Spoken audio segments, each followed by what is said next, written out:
Hi, welcome to session one of the third topic of the semester titled In Search of New Frontiers from 1890 all the way to the 1920s. So we're looking at a period of time, looking at the last decade of the 19th century from 1890 onwards and the early decades of the 20th century.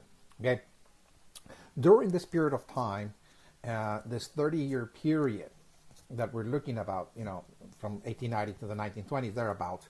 Again, in the United States, there was a certain mode, a certain idea that was in the air that was inspiring Americans to a very great extent, that really dominated not only the thinking of Americans, but also the politics as well of Americans. One of those ideas, the one that we're going to actually explore here again, is the idea of searching for new frontiers. The idea of moving outwards. In other words, Americans are beginning to move into different parts of the world. Many of them are actually moving to the southern region of the continent, to places like Mexico, Central, South America, the Caribbean. But other Americans, merchants and missionaries are going to be moving into Asia. Places like, for example, Japan, China, for example. Some of them are actually going to be moving into Africa as well. Again, so this was now a period when Americans are beginning to now move outward, that is to say, okay, in search for new frontiers.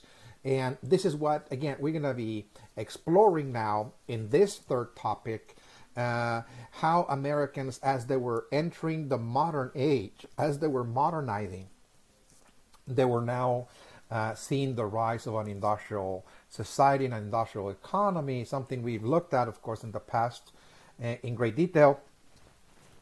They're now beginning to move outwards and trying to take these ideas, the transformations that they were experiencing during this time, called modernity, for example, and trying to pretty much look for new lands, new opportunities elsewhere outside of the country in order to seize, of course, growing opportunities that were arising in different parts of the world, that were providing, of course, opportunities for economic development of economic enterprises. For example, there's a lot of merchants that were investing, okay, in enterprises in different parts of the world, particularly and more strongly in Latin America.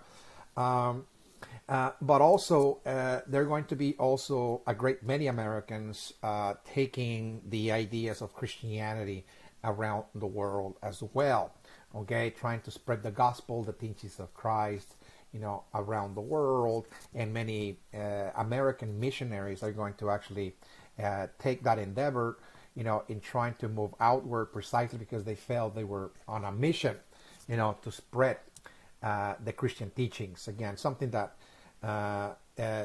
we're going to explore in great depth, again, in this topic titled In Search of New Frontiers from 1890 to the 1920s.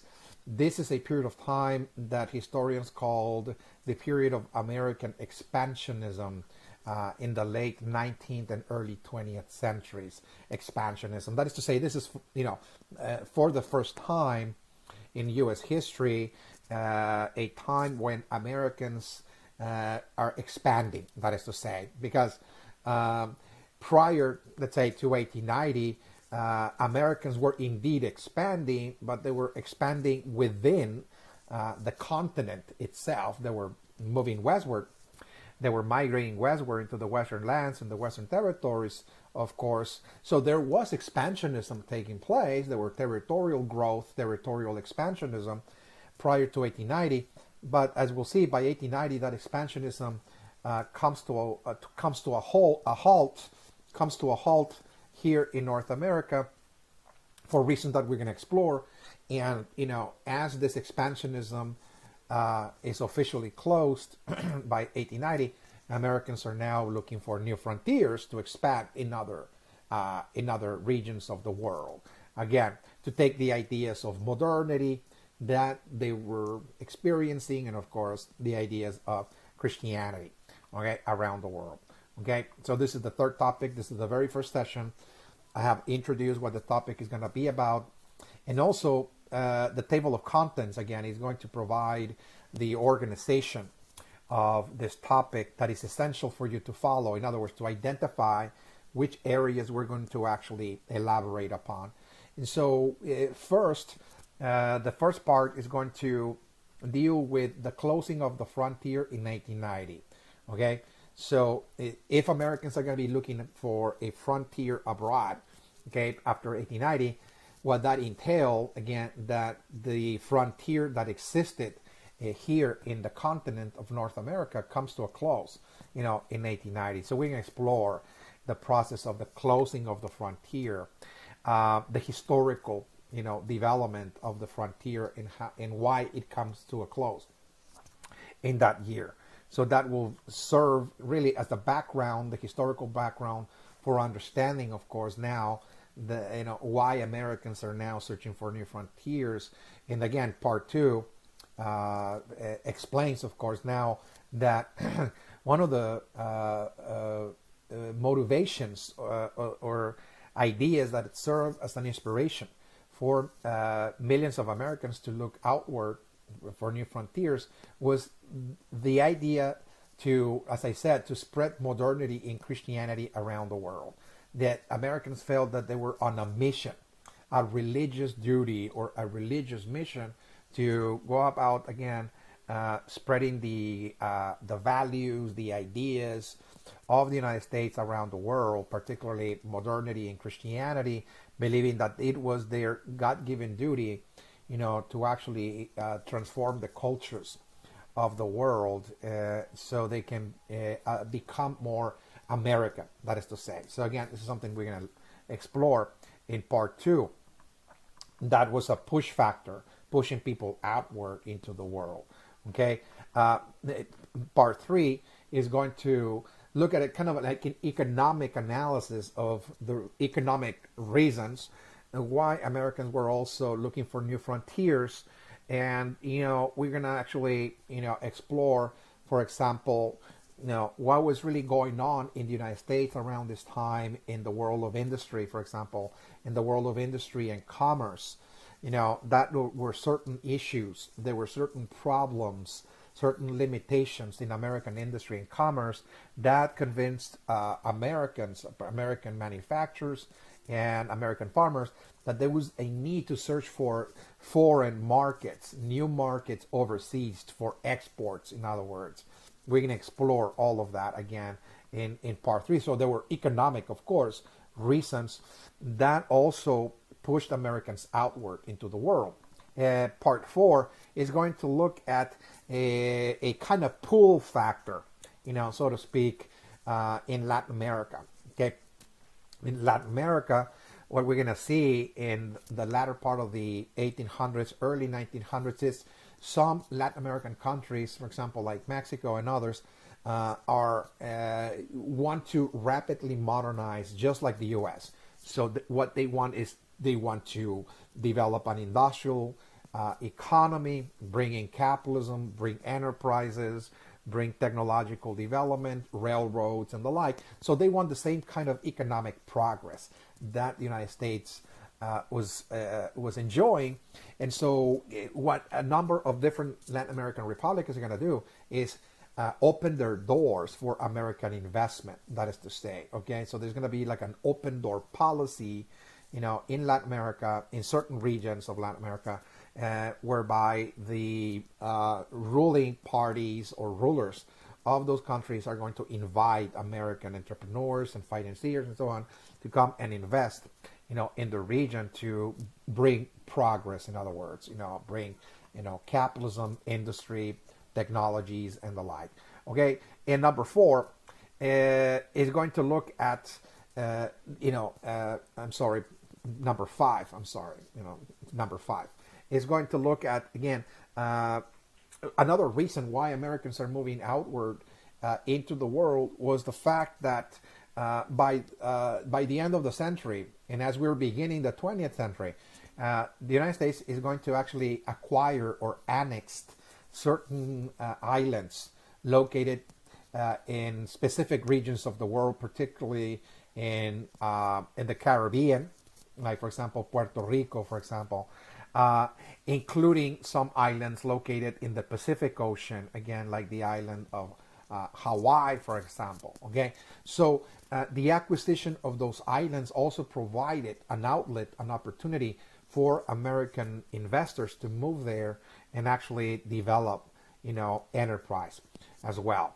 Okay, so there's going to be 5 parts, once again, that are going to really look at this period of time in terms of the reasons why Americans are beginning to move, outward into the world. Okay, there's a specific, a set of factors, that either pushed Americans out or pulled them from different parts of the world for Americans to start moving, particularly to places like Latin America, but also to Asia, in the Pacific Ocean.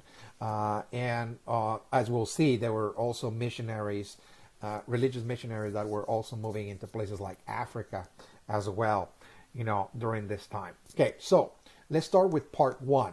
Okay, part 1 is really sets now the foundation, okay, for understanding.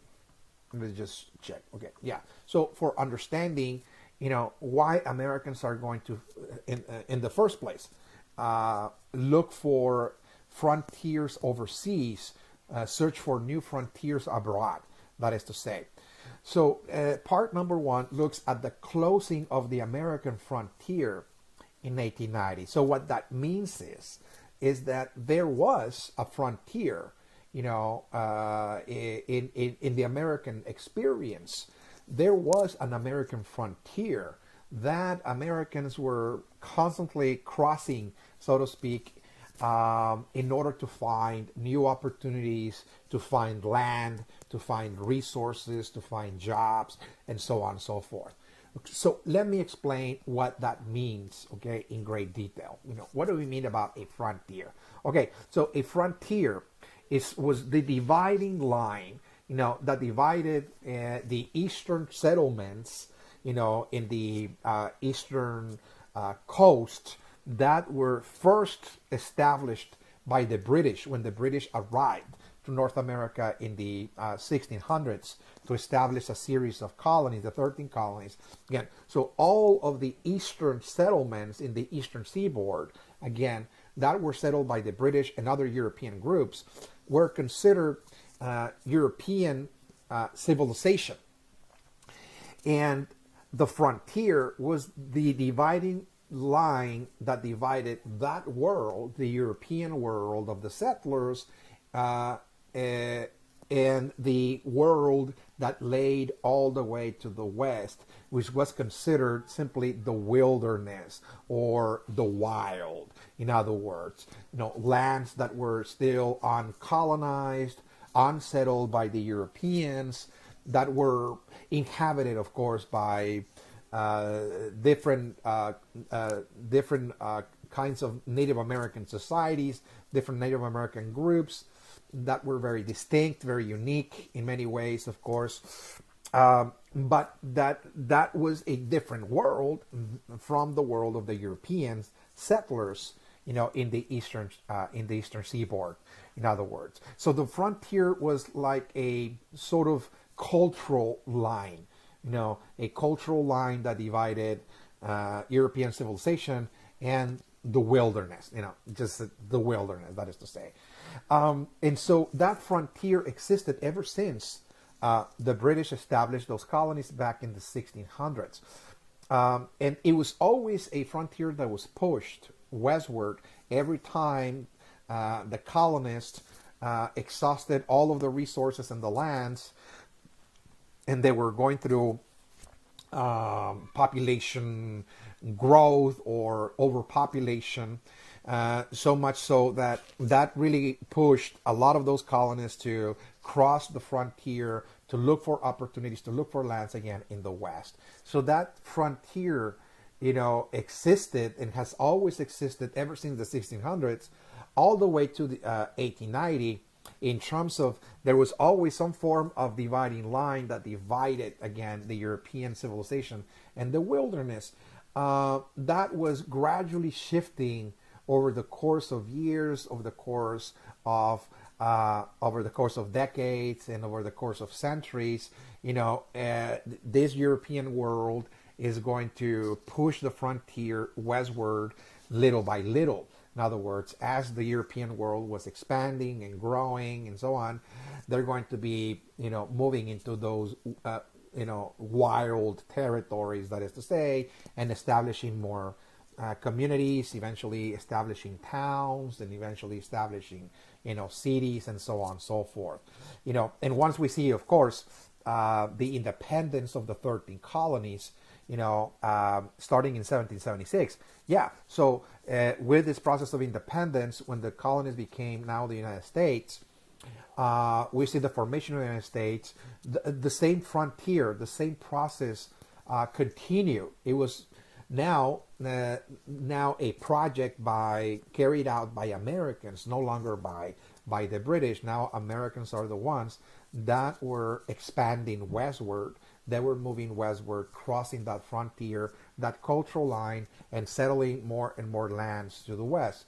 And again, this frontier, once we move into the 1800s, as the United States now enter, the year 1800 and beyond, we're going to see that Americans are going to be moving at a very great speed, at a great rate, into the so-called wilderness in search for more lands and so on, and closing that gap that existed between the wild and now American civilization. In this case, is American civilization, which is really the heir, if you will, of European civilization. But this European civilization is now represented by the United States, and is really the one that is advancing, the frontier westward and westward, starting in the 1800s at a much faster rate. Americans are, becoming now more adventurous. They're pioneers, and they're now moving at a great speed, to the west. So by 1890, that frontier is going to disappear, because by 1890, Americans reached all the way to the west coast, in the Pacific Ocean. So all of the lands that were considered unoccupied or unsettled or uncivilized, that were part of the wilderness, all of those lands, were already by 1890 settled by Americans. That is to say, there was no more land to the west. There was the ocean, the Pacific Ocean, that is to say. So there were specific reasons why in the 1800s Americans closed the frontier at such a very fast rate, a great speed. Why is it that in this century more people move into the western lands than in all the previous centuries combined? Ever since the British arrived to North America in the 1600s again. Why is it that in that century Americans are just moving, by the millions into those western territories? Is because there is an industrial revolution, taking place in the country. We talked about that, the beginning of the first industrial revolution in the United States, in the Northeast, again, the factories, the textile factories, and the like. So as the country is now industrializing, we're going to see the rise of factories and industries and big cities. There was a growing demand for food products, particularly in the cities. That is to say, there was a demand for corn, for wheat, for animal products of all kinds in order to feed the population of the cities. So during this time, American farmers realized that there was an opportunity to actually make money from this growing demand. In other words, that the American farmer is going to become essential now in this project of industrialization, because somebody has to send food to those cities, and the American farmer says, well, we have to make money. And the American farmer in particular was the one that actually looked at the West and said, look, the West is filled with a lot of resources, a lot of lands that can be used for farming, and so the opportunities are there. So what was really pushing a lot of farmers westward, again, in search for land, were actually, again, the Industrial Revolution. Farmers were actually, moving westward in pursuit of an economic opportunity, that is to say. Okay, so that's number one. Why the frontier is going to close so fast is because there is an industrial revolution. So that's number one. Number two is that as Americans see an opportunity in the Western lands, in order to develop enterprises like farms and the like, they developed the idea, starting in the 1820s and 30s. A great number of Americans, again, developed the idea that this was part of the destiny of the United States, that this was something that God had ordained, in other words, for the United States as a nation. They call that idea, it's a religious idea, by the way, called manifest destiny. That it was the destiny of the U.S., for Americans to occupy all of the lands of the West and reach all the way to the West Coast. That was written in the plans of God in heaven. In other words, that it was God's divine plan. It was the divine destiny of the United States to move westward. That is to say, so there was also like a religious fervor, a religious fever in the air that Americans felt, that they said, look, all of those lands we see in the West is like a promised land. God had reserved all of this land for the United States to become a great nation. So they felt, that this was their mission. The mission was to move westward, to settle, to establish enterprises, to transform the landscape, again, that was in the wilderness, again, in the wild, in the raw, to transform that landscape and civilize it. That is to say, that they had this civilizing mission. In other words, a civilizing mission, that it was part of God's divine plan for the destiny of nations. In this case, we're talking about the nation of the United States having this mission. In other words, to occupy all the lands of North America from coast to coast, from the East Coast all the way to the West Coast. Now, of course, we talked about this, already in the previous topic, that part of the, the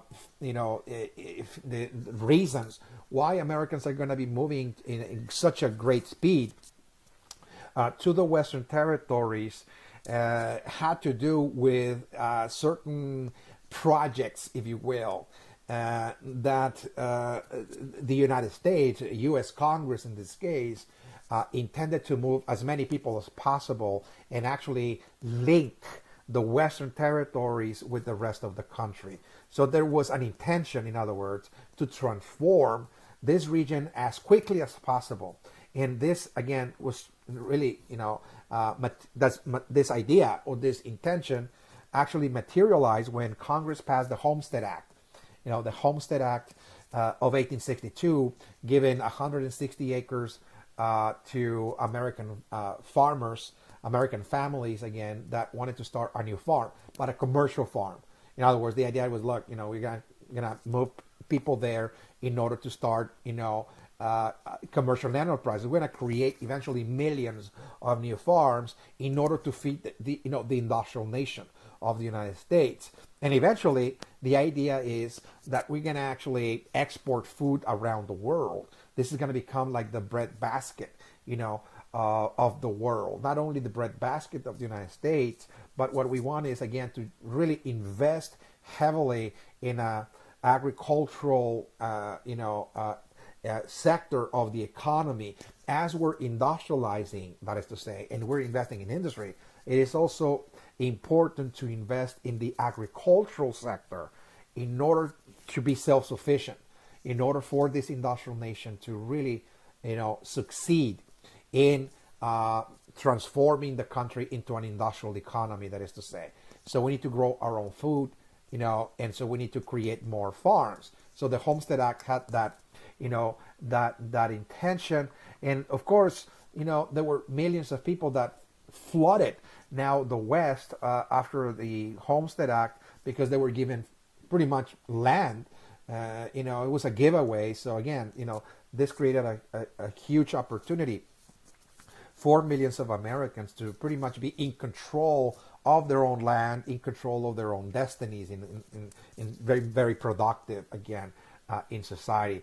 So in 1867, we see the completion of the first transcontinental railroad, again, that linked the East Coast and the West Coast when two railroad companies, the Central Pacific and the Union Pacific, united their rail lines in Utah, again, thereby really connecting, the East and the West now together through a system of railroads. So now that accelerated even further the movements of people, the crossing of this frontier, moving into the wilderness became much, much easier because now there's transportation, of course, available for you to actually travel, invest, relocate, whatever your endeavor is, or settle any of those lands. You can just take the railroad again and reach the West, in other words.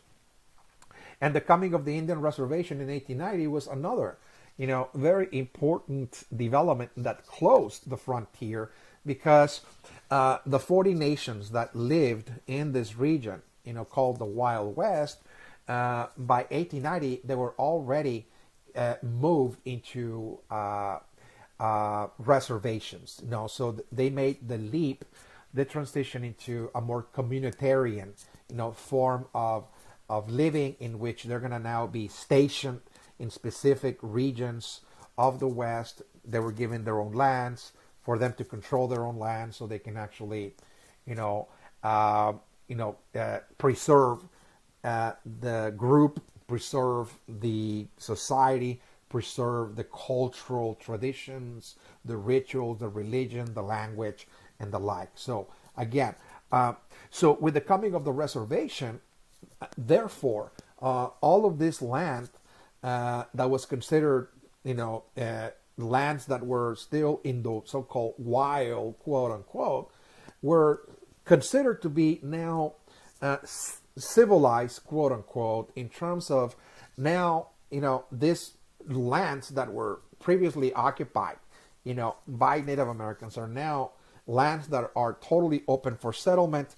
And the millions of buffaloes that were roaming around this region that the Native Americans actually hunted in order to sustain their lifestyles of moving from place to place, the buffalo population almost became extinct. It was reduced from 13 million to 5,000 or 10,000, by 1890. So, that was one of the impediments of many Americans moving into this region, was that it was, again, full of buffaloes, and it was still in the wild. Again, there was a lot of dangers there, in other words. So with the coming of the reservation and the ending of almost the extinction of the buffalo, again, what we see is that the frontier was declared closed because now Americans were totally now flooding this region, establishing ranches and farms and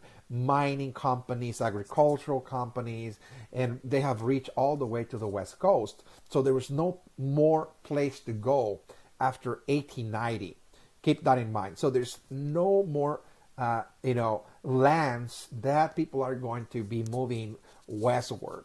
Okay, so in only 90 years, from 1800 to 1890, Americans closed the gap of all of the unsettled lands that that they considered part of, the wilderness.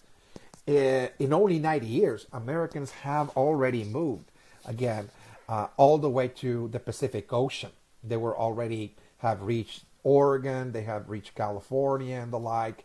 So again, the whole country was now settled. In other words, there's no more lands for settlement other than the ones that are, of course, available within the United States. But in terms of trying to cross some form of cultural line, that divided, American civilization and the wilderness. That comes to a close. And it was officially announced in 1890, by the way, by governmental officials in the census that were taking the census, the population, they were counting population. Those census reports indicated that there were no more, Americans or settlers or populations that were living outside, in other words, of the United States in territories that were simply considered the wild. That is to say, there's no more wild. In other words, all of the lands have already been developed into territories, many of which were already transitioning into statehood. So again, this whole process of settlement is complete. Okay, the entire continental landmass of the United States has been already settled. That is to say, so this is again very, very important. Moment in American history.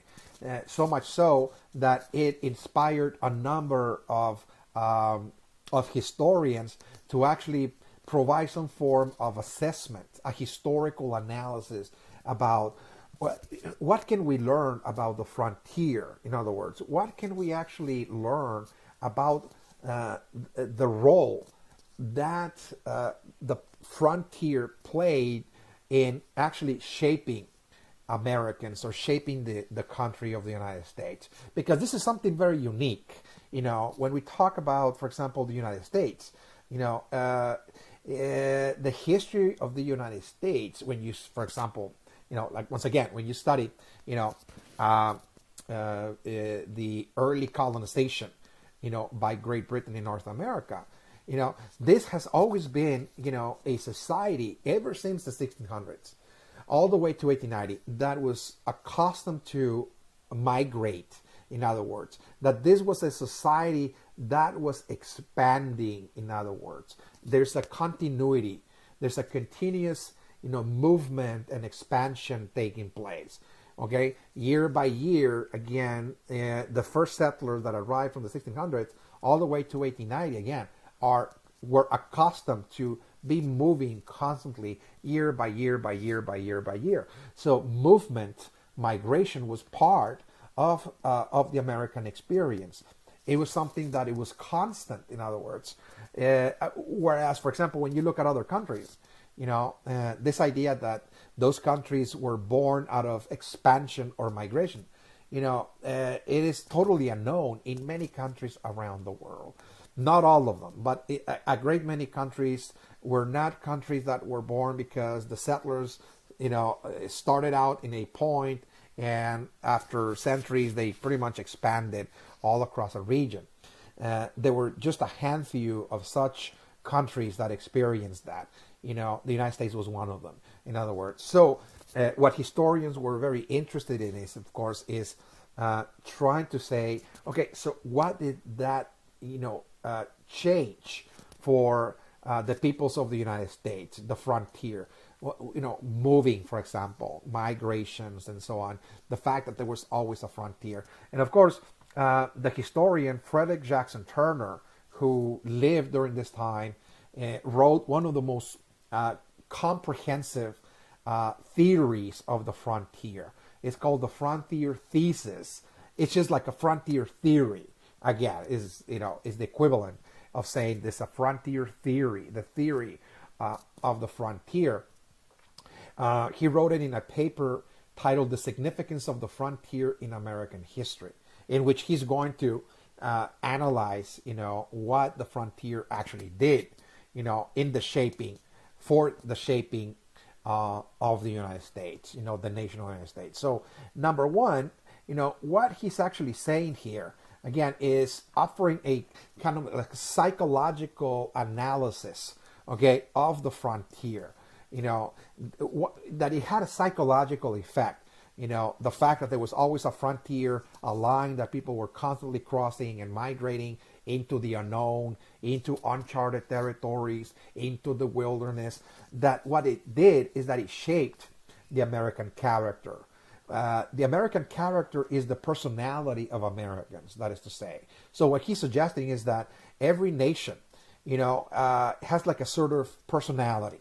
You can see a nation like a person, like an individual that has certain traits. In other words, it's true. A nation is composed of many, many individuals. And those individuals might be very different from one another. But if you actually zoom out, so to speak, and see all of those individuals from that nation, there are certain things, certain character traits or personality traits that they share in common with one another that makes those individuals behave very unique, very differently, let's say, from the peoples of other countries. In other words, so those are the differences of nations. There's a certain personality traits that Germans have, for example. There's certain personality traits that the peoples of Argentina or the peoples of Mexico have, and so on. You can go case by case, and there's certain things that people share in common. So this is again what Frederick Jackson is actually suggesting here, is that there's certain character traits that Americans share with one another that make them quite unique or distinct from other countries, that is to say. And what are those character traits that we're talking about here? Okay, so that the frontier actually helped shape, for Americans. Americans were shaped by experience, the constant experience of crossing a frontier, of moving and migrating, always into unknown lands. And so that had an effect of shaping the psychology, the personality of Americans over the course of centuries. So one of those character traits is what we call rugged individualism. Okay, rugged individualism. So, rugged individualism is that Americans are very individualistic in a rugged way. In other words, very tough. Tough individuals. That's what rugged individualism is. To be very tough as an individual. And why he's actually suggesting this is because what he's actually saying is the frontier. What he did is it kind of forced Americans to think and act, behave as individuals, and not so much as communities. In other words, why? Well, because every time economic opportunities ran out, let's say in the eastern side of the continent, because of our crowdedness, overpopulation, and the like, people needed to actually make a personal choice that if you really wanted new opportunities, a new life for success, you needed to go westward. And in many cases, you will leave your family behind. You had to leave your friends, your peers, and say, look, I really need to think for myself here. There's no opportunities for me in this place. So I see that there's a lot of land over there. So I'm going to just, take my things and actually move westward. I'm going to walk, and I'm going to actually try to find some form of opportunities again, whether it's land or a job, whatever it is. Okay, so Americans were forced to make those kinds of very tough individual choices, very tough individual decisions, not to look back and actually just cross the frontier and move westward. That is to say, okay. So again, this is very different. Let's say from the traits, let us just say, of peoples of Mexico. The peoples of Mexico are very attached to the family, for example. Okay, it's very difficult for example, if you're born and raised in a Mexican family, in Mexican culture, it's very difficult for people to actually leave the family behind and behave totally as a very tough individual that is going to simply leave everything behind, not turn back, because you have to move because of job or study, etc. It is very common among Mexicans to suffer from what's called homesickness, that is to say, because it's very family oriented, the culture in Mexico. People pretty much stay together in Mexico, for most of their lives. Okay, this is the way Mexicans actually, develop their character traits, their personality. Those were not people that were constantly moving, all the time, like Americans, for example. So there's a difference in the way that Americans think and behave from, let's say, the peoples of Mexico or the peoples of France, you name it. Americans are more individualistic, in other words, and you can see that even today. When Americans have no problems or very little problems adapting, outside of their known world. For example, they can be part of a family. They were born and raised there in this community, but at some point, if you're offered a job or you have to go and study in another city, Americans think like that. Look, this is what I have to do. If I have to develop myself and progress, this is what I need to do, in other words. Not that they don't miss home. We're not saying that. They're not going to, look back and miss their families, etc. But this is something that, is part of the culture. In other words, they're going to miss the family, but not to the point that they're going to be totally homesick and be forced to actually leave everything, all of those opportunities, so you can go back again. That might happen, from time to time, but that's not something that you see very common again among Americans. That is to say, because the frontier did that, to the American character. Okay, and of course, self-reliance. Self-reliance again is the idea, another character trait or personality trait that Jackson Turner talks about, is that the frontier also made Americans to be very self-reliant, to rely on their own effort, on their own work. Because in many cases, as they were leaving their families behind and moving into the frontier, going into those Western lands, they had to do everything for themselves. They had to travel, in many cases, by themselves. They have to arrive to an area, and if they found land, they had to work very diligently, again, on clearing the land, leveling the land, trying to build a small lodging for themselves, a small house, do all that work for themselves. That is to say, self-reliant. That's another thing that, that the frontier actually helped shape, in the character, in the personality traits of Americans, of course. Always moving into that unknown, uncharted territory and surviving there, surviving the dangers that were there, the wild animals, the cruel winters, for example, the droughts that sometimes nature presented and the like. There were many dangers, and of course outlaws as well. There was many outlaws that were moving into the frontier, posing a lot of threats and dangers as well. So it made people, become extremely self-reliant, in terms of trying to survive in an environment full of challenges, full of threats, full of dangers. It made people really develop certain faculties that they had to work very diligently, as individuals, become very tough, to meet those challenges and to be also self-reliant at the same time.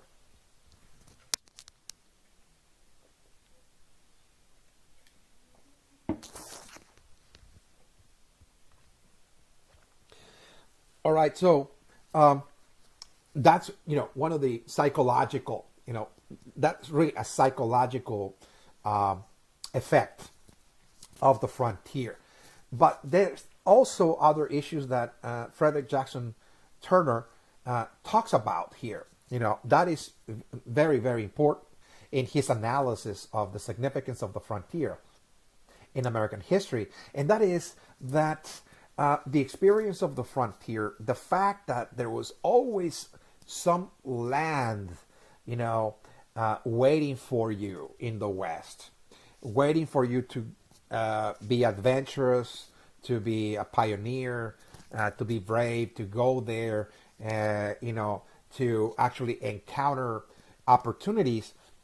The issue that there was always free land, available, helped maintain in the United States what is called prosperity, economic prosperity, and at the same time that this free land that Americans were moving into also was critical in the development of democracy and freedom, those political ideas that Americans hold so dear. Americans are known to the world again for cherishing certain ideas as to be the most valuable, for their culture. And again, this is something that other societies identify as well to be very, very unique among Americans, and that is Americans hold very, very they hold in dear, certain values. For example, economic prosperity, democracy, and freedom. And what Jackson Turner says is that why is it that Americans hold those ideas as to be very valuable? Is because the frontier actually produced or generated those ideas in the minds of Americans. In what way? Well, okay, so if you wanted prosperity, okay, prior to 1890, the prosperity was actually a real thing. In other words, this is something that people consider to be very real, not imagined, because that prosperity was West.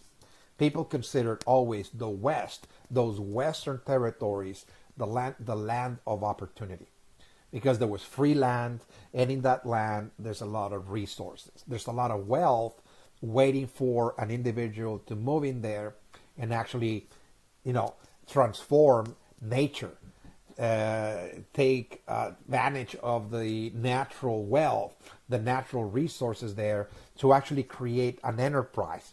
Okay, whether it's farming or ranching or you engage in trade, etc., mining, doesn't matter. But nature has all the opportunities waiting for you there. So this idea of economic prosperity was not just an idea that was born in the minds of Americans just in a vacuum, but rather it was from a historical experience that the continent was to be settled and was full of resources, in other words. Okay? And so that is, again, why Americans are so very well known for cherishing so much this idea of economic prosperity, but also democracy and freedom.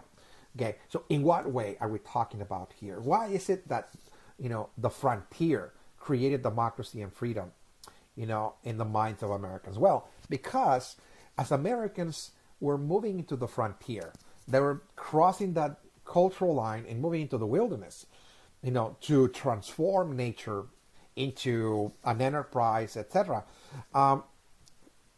In many cases, they were pretty much living their own independent lives in the West. Okay, so what that means is that they were on their own, in those territories. They were arriving there, they were opening up their own farms, and they were in total control over their destinies. There was not really yet, an authority that was actually, dictating how they needed to actually conduct their lives. They were pretty much, in a state where there was no formal government. Okay, there were no laws, so they had to actually create their own laws and live by them in a democratic way.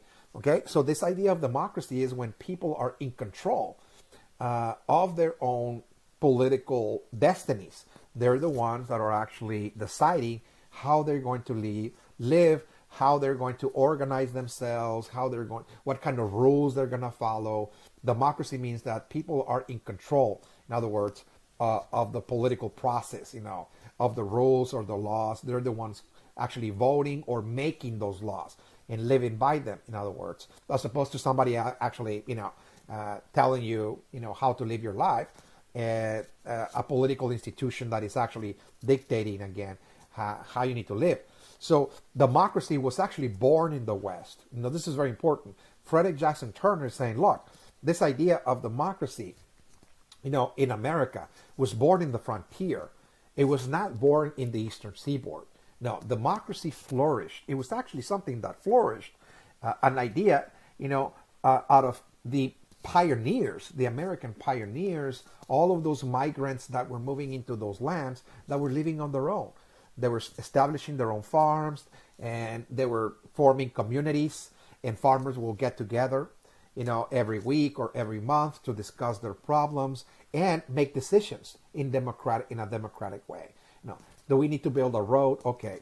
Who votes yes in favor of building a road? Because we need a road, okay? Because we need trade. We need to connect ourselves with this other community over there.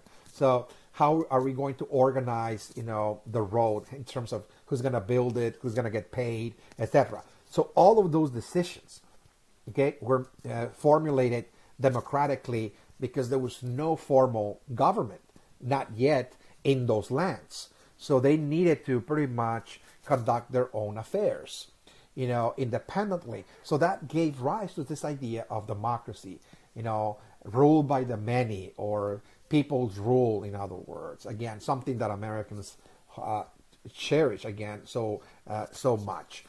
Then they're known for actually cherishing that value around the world. And of course, the idea of freedom, because freedom, likewise was the experience of those pioneers in the frontier to pretty much be free of restrictions, to be free of taxes, to be free of laws, to be free of everything, in other words. That they had freedom of thought, freedom of feeling, freedom of action. They were deciding what to think, how to provide meaning to the world around them. They were formulating, again, their own ideas in their own mind according to their own state of being. Okay? This is called freedom. That nobody's actually influencing your thought patterns, that is to say, or telling you what you can or shouldn't do, etc. So that gave Americans in the frontier the experience of what was to be free, in other words, freedom, in other words. Okay, so those are actually, again, attributes that Americans develop in the frontier, prosperity, democracy, and freedom, to the point that, by 1890, this has become part of American culture. American political culture and economic culture was all centered, again, on the idea that, look, what we're here to do as human beings, that we think this is what every human being should do is, prosper economically, live in a democracy, and cherish freedom. In other words, that the ideal existence for any human being living on the planet, that, again, Americans are actually saying this is what is going to ultimately create this ideal existence, where people can actually be truly happy, in other words, okay? Foster prosperity, create a democratic form of government where people are taken into account, that people have rights and so on, that people decide what that needs to get done, like voting and so on. And of course, the idea of freedom as well. And so, of course, those are ideas that Americans are going to try to take around the world, that is to say. So those are not just ideas that are going to be simply cherished by Americans within the United States, but as Americans are now moving out, okay, they're beginning to step outside into different parts of the world, they're going to take along with them those ideas precisely, whether they're moving into Latin America or they're moving into Africa or Asia, etc. They're going to take along with them, again, the idea of economic prosperity, the idea of democracy and freedom, and trying to spread those ideas around the world, thinking that, look, what we're suggesting is that the peoples of the world need to live like this, in other words, in order for them to be truly happy. In other words, that human happiness can only be attained when humans live under those principles, that is to say. So again, this would become part of the so-called American mission. Americans feeling that they were, they had a specific mission to spread those ideals, again, around the world. Okay? the American mission, as it was called. Okay, and so number three, what Jackson Turner is also suggesting here is extremely important. Another point that is central again to his analysis of the frontier in shaping American history is that as the frontier comes to a close in 1890, is that it comes to a close. Okay, so what now? In other words, okay, so what now? What is going to then happen? In the future, and this was more like a sort of prediction of the 20th century. Is what Jackson Turner is saying, like, well, since Americans have always been accustomed to a frontier, crossing some form of line and moving into, the unknown in order to transform the unknown, to transform the wild nature and spread civilization, because this has always been a reality. This experience is going to continue now on the outside. That is to say, seeking a frontier abroad. It's true.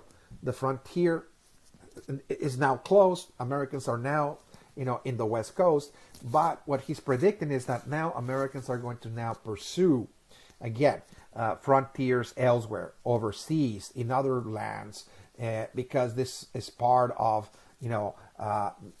their way of thinking. In other words, that this is not going to simply end and be erased from the mindset of Americans that simply we just arrived to the West and that's it. We just settle all of the lands of the North America and that's it. But rather that, again, they're going to take a mission, again, to seek for new frontiers and spread those ideas that I just mentioned of, economic prosperity, seek economic prosperity, outside in other lands, while at the same time they're going to be spreading, the ideals of democracy and freedom, to different parts of the world. Okay, so that's part one. It really establishes the historical foundation, for, Americans beginning to move out, So the closing of the frontier was really the first stepping stone for now Americans moving by 1890 onwards, into the outside to different parts of the world. So we move into part two, and part two looks at an issue again that is going to inspire an idea, if you will, that is going to inspire millions of Americans to actually move outside, and an idea that they were actually, very much based on a religious belief in this case. So again, we're going to see, of course, religion coming into play here, providing a certain set of ideas in the mindset of Americans, again, that convinced Americans that they had the mission, okay, a mission given to them by God to actually spread modernity and to spread Christianity around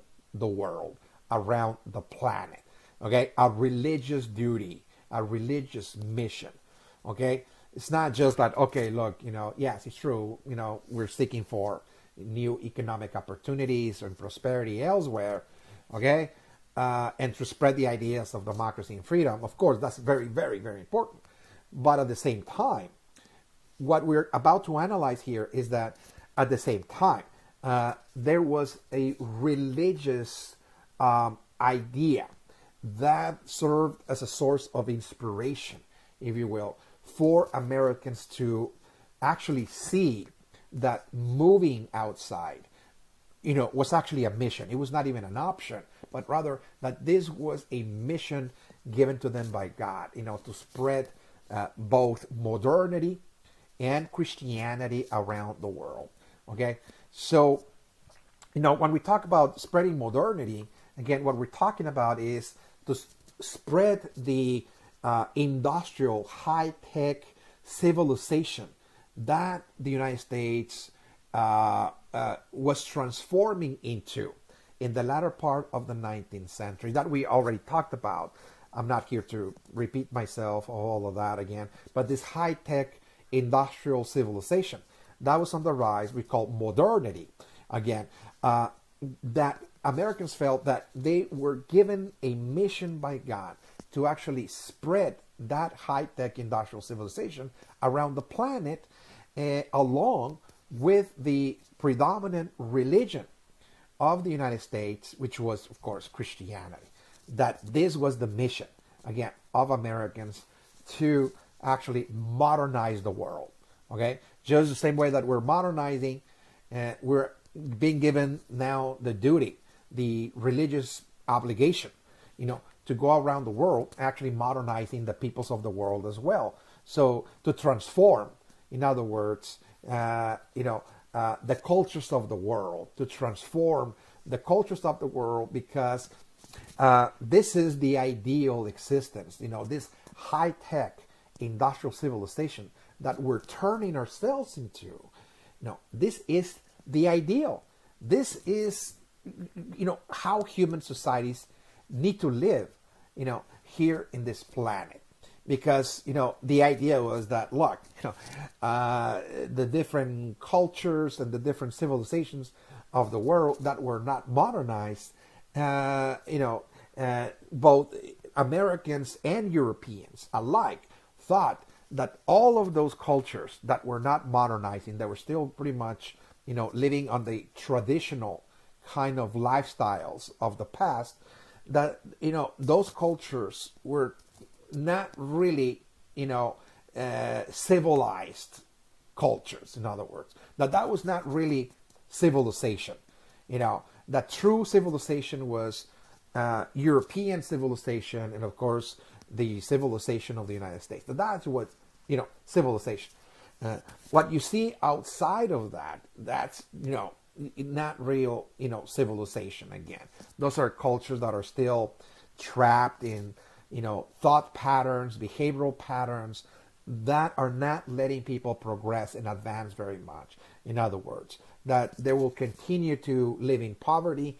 They're going to suffer a lot because they don't have, what we have. In other words, they don't have our science, they don't have our technology, they don't have our machines, they don't have our modern economy. So those are not real civilizations, that is to say. Okay, so at any rate, it is very important to note that this, that this view that European civilization was actually real civilization versus the other ones that were not, this is really the byproduct of the 19th century, the 1800s, that is to say. It is really the byproduct of the Industrial Revolution, that is to say. The Industrial Revolution really convinced Europeans that their civilization was real civilization versus the other ones that were not. And the reason is because they were undergoing a lot of transformations themselves.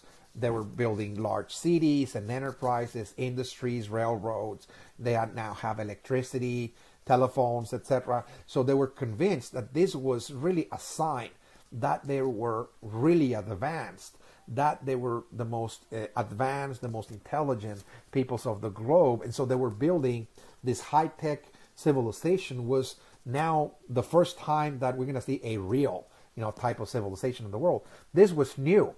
This view that Europeans and Americans are going to develop, about other cultures, is totally the byproduct of the 19th century. Because when you look back prior to the 1800s, let us just say we just look at the 15, 16, and 1700s, when the Europeans are stepping outside of Europe, navigating, around the world and establishing colonies or trading outposts in different parts of the world, whether they're moving into America or they're moving into the west coast of Africa or they're moving into places like Asia. Okay, Europeans were, very motivated by international trade. Okay, what they wanted was to simply trade and, excel in the world of international trade. And in many cases, they were encountering many different societies, many different groups around the world that were very different from the Europeans. Of course, they were extremely different.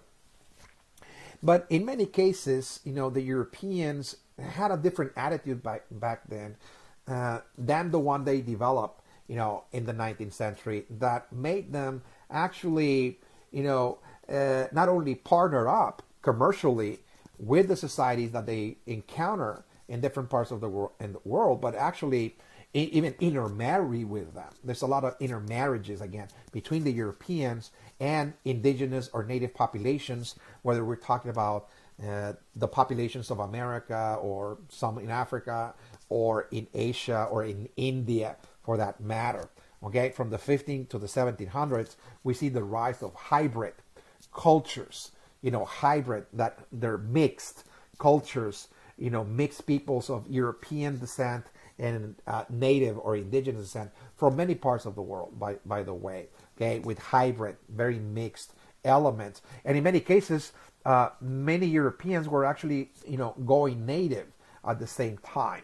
They were speaking the languages of the natives, they were eating the foodstuffs of the natives, they were intermarrying with the native population and having offspring, forming families.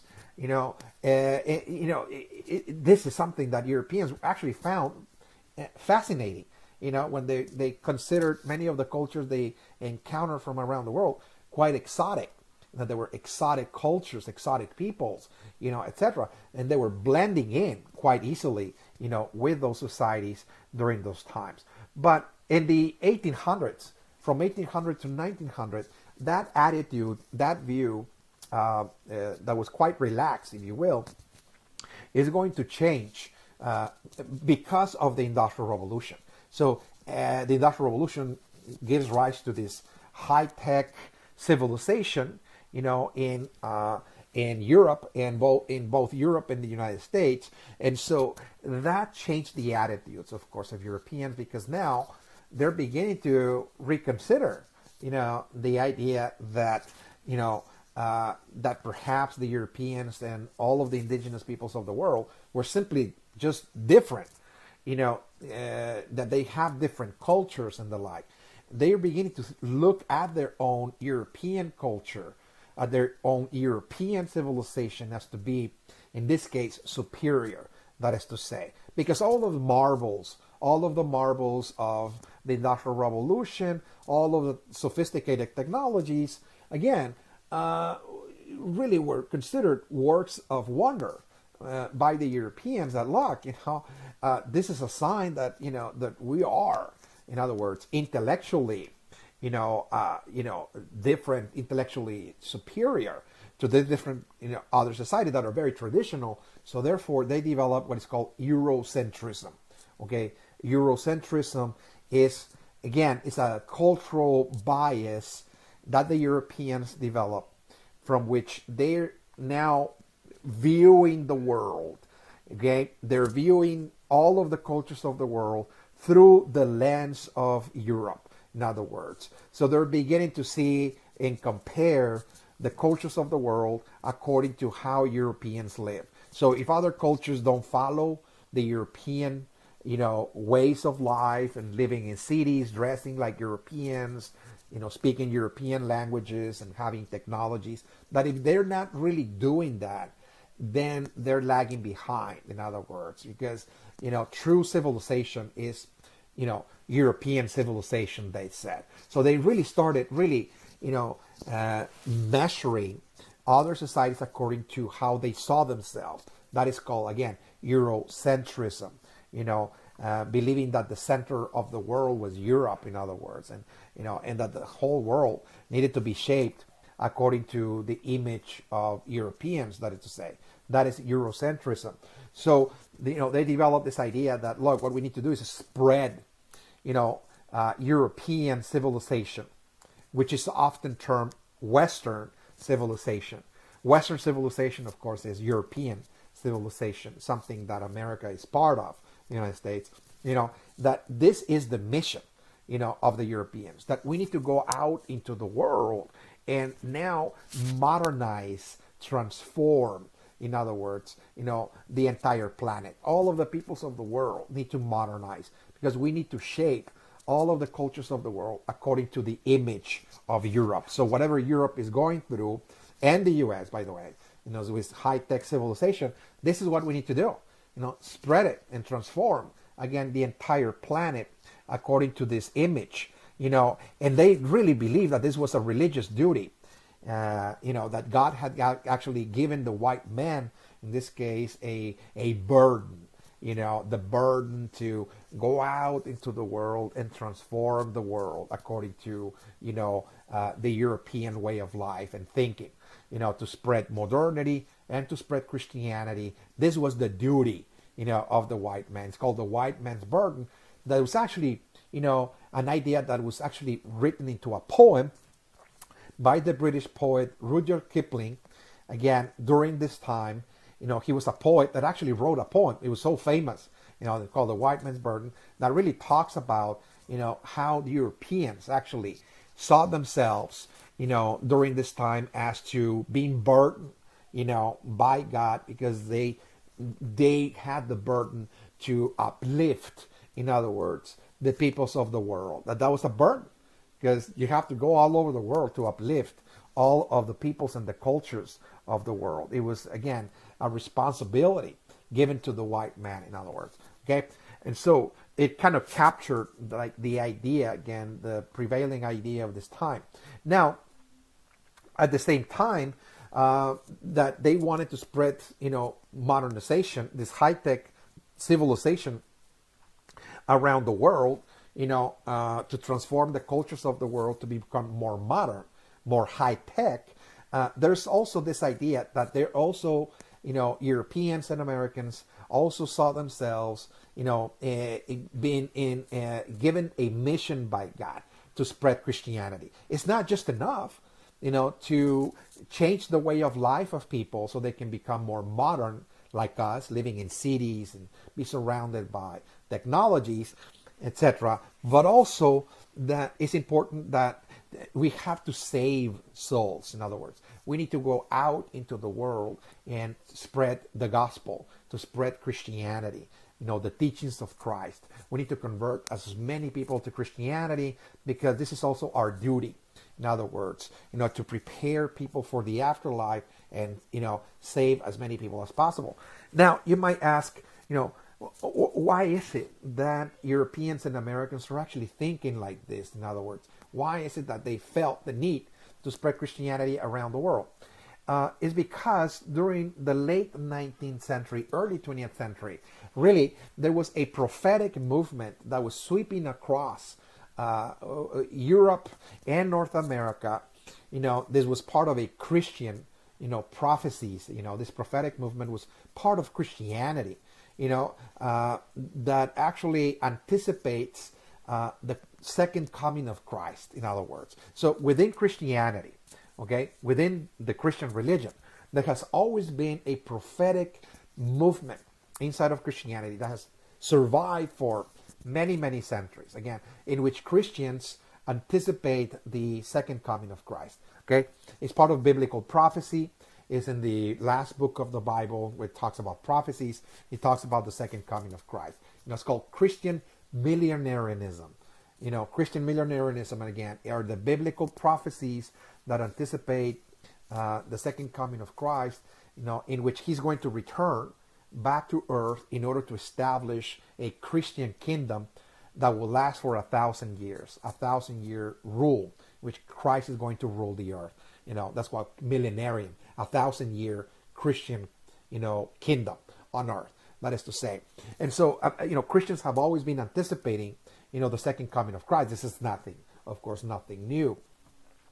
But in in certain moments of history, those biblical prophecies gain a lot of fuel, and Christians become convinced that this is something that is about to happen, in other words. So the late 19th century, early 20th century was one of those times in which Americans and Europeans were convinced that the second coming of Christ was just around the corner. That they were witnessing really global events that for them signaled the uh, the coming of Christ. In other words, that there were a lot of signs. They said we're surrounded by a lot of signs. That Christ is about to return. Okay, and so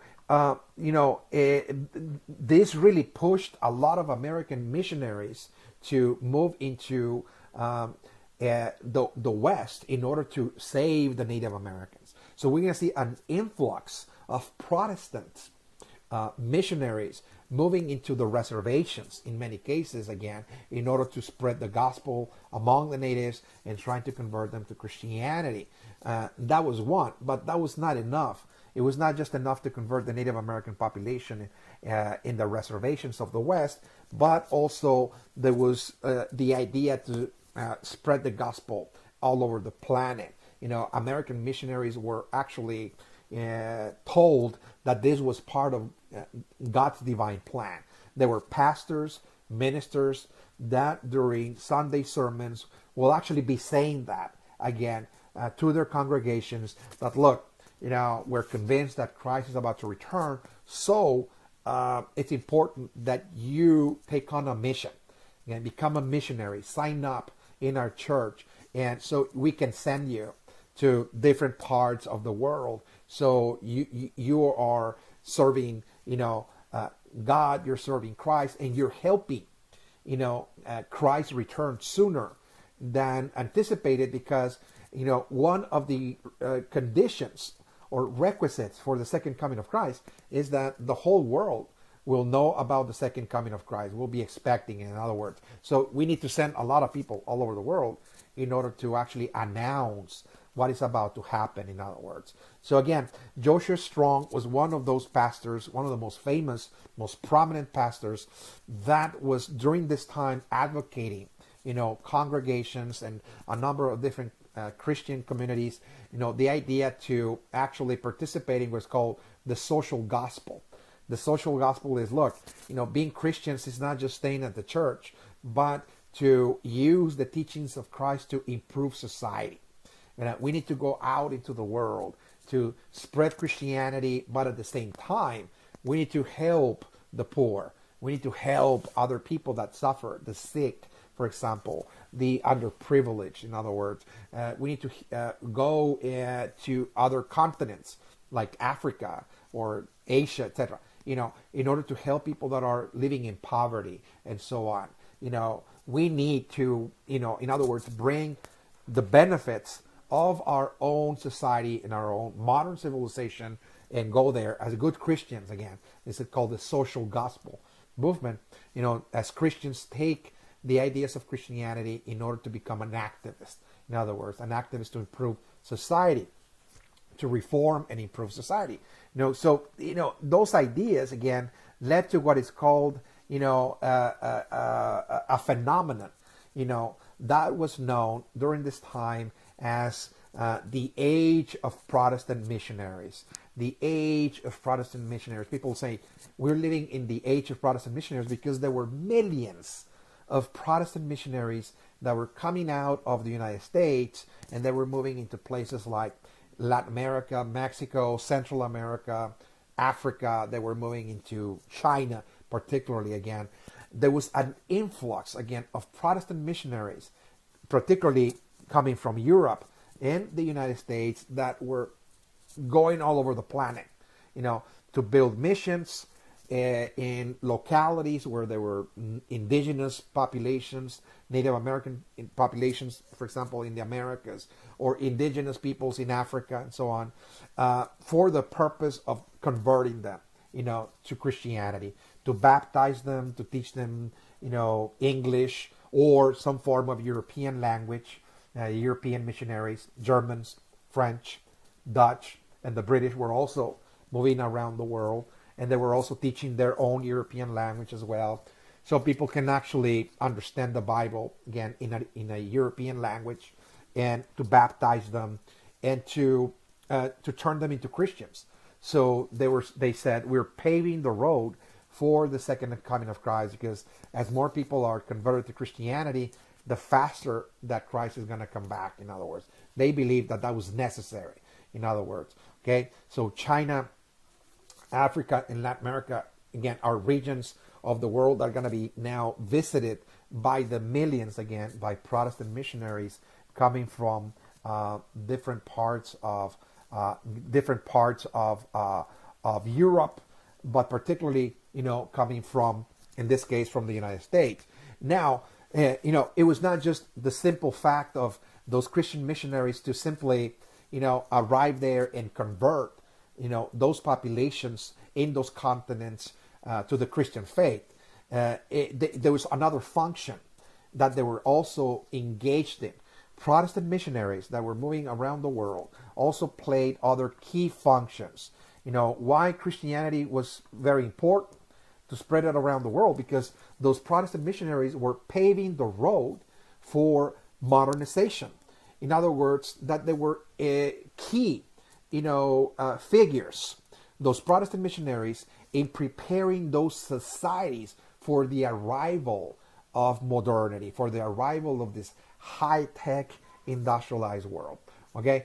Why? Because those missionaries were actually building schools, in those localities. They were actually build a school to bring in the native populations or indigenous populations again, in order for them to learn a European language, whether it is French or Dutch or German or English, again, so they can be schooled into now a new science, to prepare them to think differently, so they can leave their mentality behind that was very much rooted in religion.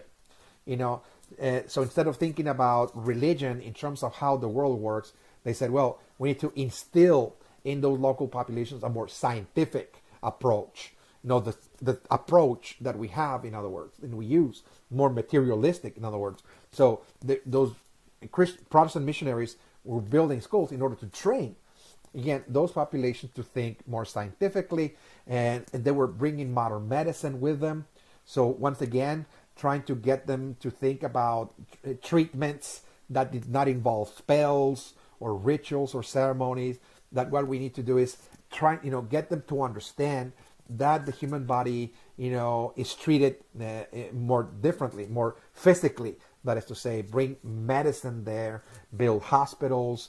They were bringing nurses and doctors to those societies, to start paving the road again for them to now think in a different way, to think about science, to think about medicine, in a whole different way. So by the time there's going to be factories and industries arriving, those societies are going to be now more prepared to receive, a high-tech industrial civilization, in other words. So again, it's not just, Christianity. There's also, again, this component that they were changing the mindset, educating them, again, in a quite different way. And of course, Protestant missionaries were also instrumental for paving the road for the arrival of capitalism, again, in places like Latin America, Africa, Asia. In what way? Well, for example, they were instilling in those populations what is called the Protestant work ethic. In other words, look, you need to be disciplined. Protestants are very well known for having what is called a Protestant work ethic. They believe that work, Protestant Christians believe that work is actually a religious duty that you're rendering to God. So you need to work very disciplined, very diligently, throughout the week, wake up very early, work very hard, save money, and try to, better yourself economically, because as God wants you, to actually have prosperity. And in order to do that, you need to be responsible. In other words, you need to work very hard. So again, why this is important is because, when you look at Africa or Latin America or Asia, those societies, work particularly as groups, as communities. They work as communities, not as individuals. So the prosperity that people seek is the prosperity of the group or the community, not the prosperity of individuals. But also because when you look at Asia, Africa, and Latin America, many of those indigenous societies have a lot of community-based duties and responsibilities that where people do not work, in those responsibilities, because those are actually religious festivals. There's a lot of religious festivals that people have to partake in, okay, throughout the year.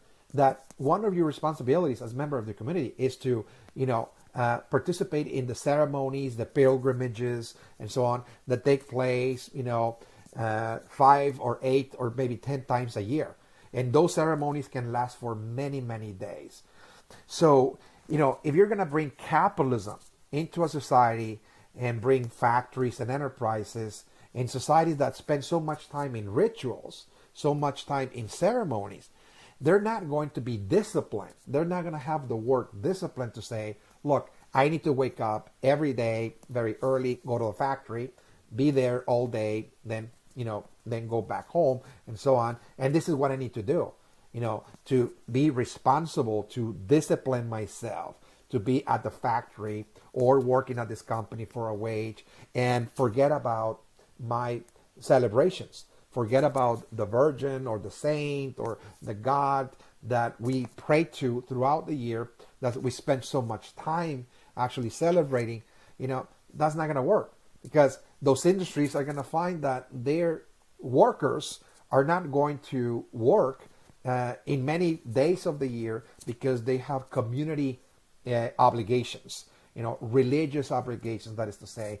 So before the arrival of the factories, what Protestants were actually saying is that, look, there's no need to do those celebrations. There's no need to do those fiestas, those religious festivals, because there's only one God. So those virgins or saints, etc., that you're praying to, they're not important. In fact, Protestants actually deny the reality, again, of those of those beings, of the virgins, etc. Protestants only believe, that there's God and there's Christ, and that's about it. So, don't practice that, they will say. There's no need for you to do all of that ritual, etc.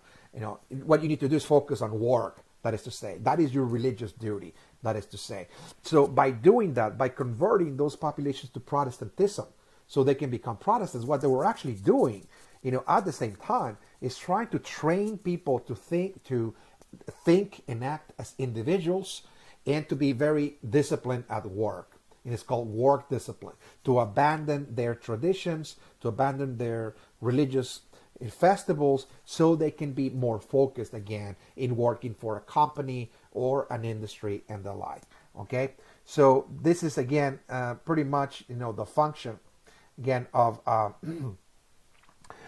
the missionaries. There were functions, again, missionaries moving around the world, not only to spread Christianity, but paving the road for modernity and paving the road for capitalism. Again, so this is the end, again, of session 1.